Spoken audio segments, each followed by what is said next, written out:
As a software developer, you might be already using AI to improve your coding. Tools like GitHub Copilot, Tab9, Codium, they are integrated into your IDE and speed up your coding. But probably the higher business value is in bringing AI into our company's existing business applications. And that is the topic for today. I will show you a possible tech stack for Java applications using Spring Boot and integrating LangChain4j to bring AI into your business application. LangChain is probably well known for Python developers, and LangChain4j is the Java version of this very popular open source project. My name is Elmar Brauch. I'm software developer and architect in Deutsche Telekom. This is my channel Agile Coding, and if you enjoy the content, please give me a thumb up, and if you are new to the channel, please subscribe. How does it work? We are now in my IDE. I have an existing Spring Boot application that might be your actual business application, and the first thing to do, we have to load the Lang4j dependencies. Here you can see it's a Spring Boot starter application. In my case, it might be another Spring application in your case. I'm using Java 21, and here we see it is a Spring Boot web application, so at the end I will showcase it via a REST API and show you how the assistant works. There are some more extra dependencies, but the LangChain4j dependencies are coming here. We have a basic dependency. There is a Spring Boot starter dependency for LangChain4j. This is the core dependency, and then it depends on where the AI service which you're using is hosted and which kind of large language model you are using. In my demo, I will use an OpenAI GPT large language model, and it will be hosted in Azure. That's why I'm using also the dependency LangChain4j Azure OpenAI Spring Boot Starter. And then the rest is just the other stuff I use in my Spring Boot application. So how does it work from a coding point of view? The first good thing is you don't have to code much. The most stuff in LangChain4j comes via annotation. So I created here an interface. It's an assistant, and I just added here the add AI service annotation, which is a LangChain4j class, which I'm using here, an annotation class, which I'm using here. And then my interface has just one method, chat. I receive the user message and I respond. And the idea of this assistant is you are in a wrapping assistant. So here it's written, you are in wrapping assistant, respond to the user message by generating wrap words. So how can we set a system message?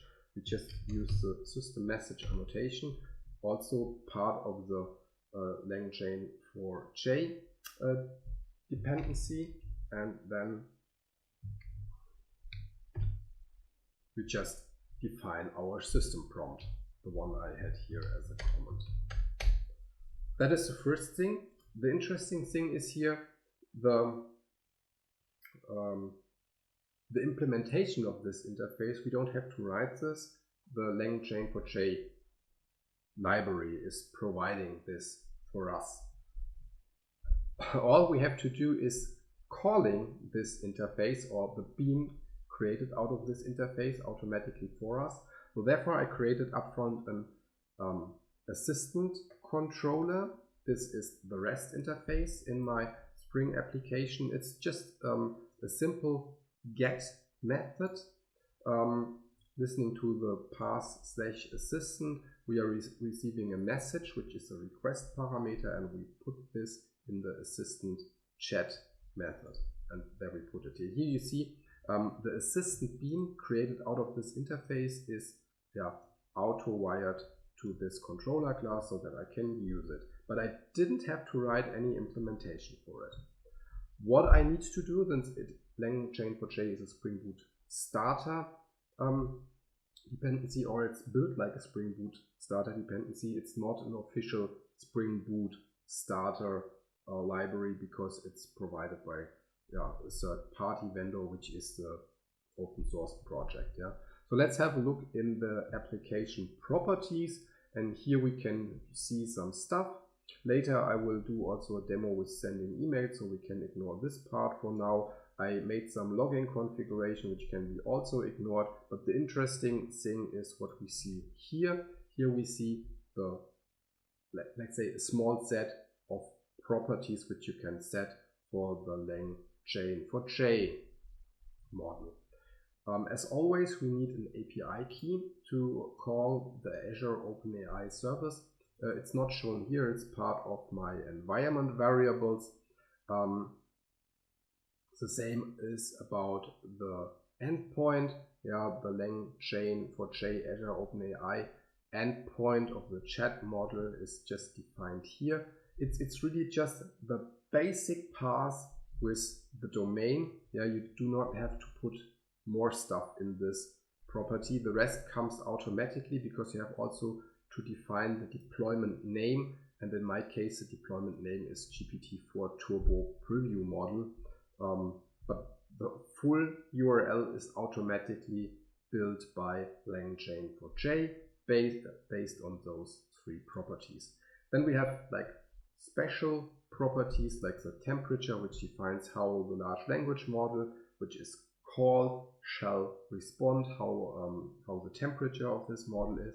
There are several other possible things you can set. So I set one more thing, which is log request and response, so that we can see outgoing requests and incoming requests in the logs.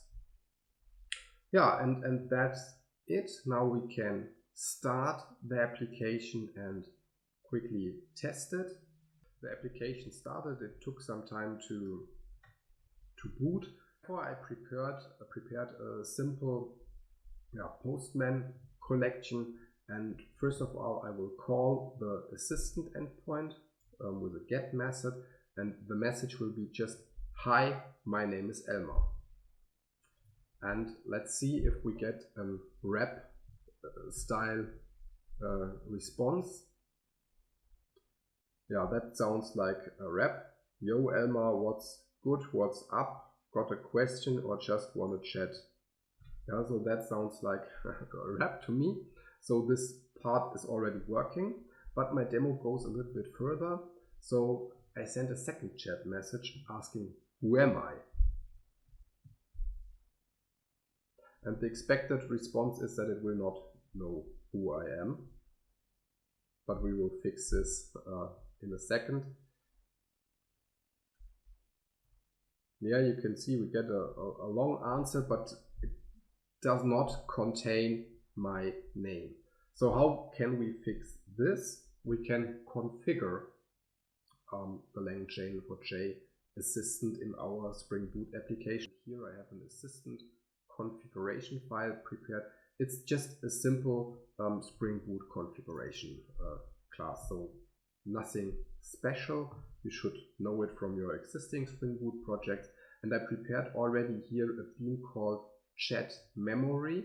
So our assistant needs a chat memory. Chat memory is part of LangChain4j dependency, and here we say message window chat memory with max messages 10. So it means it uses up to 10 messages which have been already shared and doesn't lose it, so that it has a memory of 10 chat messages. How do we enable this? We just make a bean out of it. Simple Spring Bean, and then LangChain4j will automatically put the beans for the assistant together, and then it will have a memory. Let's restart the application. Well, since the application restarted, all the memory is lost, and I will send again, hi, my name is Elmar. I expect to get again another rep. Yeah, so here we have the rep containing my name, and if I send now a second chat message, I hope I get again a rep where it remembers my name. And yes, here it does. It starts with Elmar. So that is a simple way how you can configure your AI assistant with LangChain4j. And that's it for this demonstration. LangChain4j is really an interesting framework because it's a super easy way to use a large language model as a service in your application. When large language models released the first time, I made already a video how to use directly the API of OpenAI, and that's way more code you have to write on your own. And here with the library, it's in summary just a tiny interface with two different annotations to have an assistant, an AI assistant up and running. You have to configure it, tell it where it finds the AI service. That is the second part you have to do. And then somehow you integrate it into your existing application. I did it just with a REST controller, but that's up to you. And then you can configure it with creating extra beans and extra logic, let's say, or you can configure it via properties. There are way more properties. Feel free to explore it. That's it. Start integrating AI into your business applications. See you next time.